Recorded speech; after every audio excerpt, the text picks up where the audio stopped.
Praise the lord.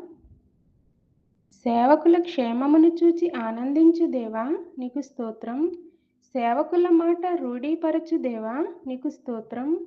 నా దూతల ఆలోచన నెరవేర్చువాడా నీకు స్తోత్రం.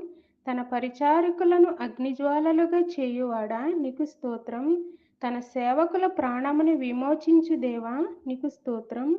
తన సేవకులను బట్టి ప్రతిదండన చేయు దేవా నీకు స్తోత్రం. నీ సేవకుని మీద నీ ముఖకాంతి ప్రకాశింపచేయు దేవా నీకు స్తోత్రం. ఒకని నడతను స్థిరపరచు యెహోవా మీకు స్తోత్రం. నీతిమంతుడగు వాడు పడినను తన చెయ్యితో పట్టుకొన్న యెహోవా నీకు స్తోత్రం. యథార్థ హృదయులను రక్షించు దేవా నీకు స్తోత్రం. హృదయములను పరిశీలన చేయు దేవా నీకు స్తోత్రం. హృదయములను అంతరంద్రియములను పరిశీలించు నీతిగల దేవా నీకు స్తోత్రం. నీతిమంతులను పరిశీలించు దేవా నీకు స్తోత్రం. నీతిమంతుల సంతానము పక్షముననున్న దేవా నీకు స్తోత్రం. నీతిమంతులను శ్రమలన్నిటిలో నుండి విడిపించు దేవా నీకు స్తోత్రం. నీతిమంతులకు కలుగు ఆపదలో నుండి విడిపించు దేవా నీకు స్తోత్రం. ఆమెన్ ఆమెన్ ఆమెన్. Praise the lord.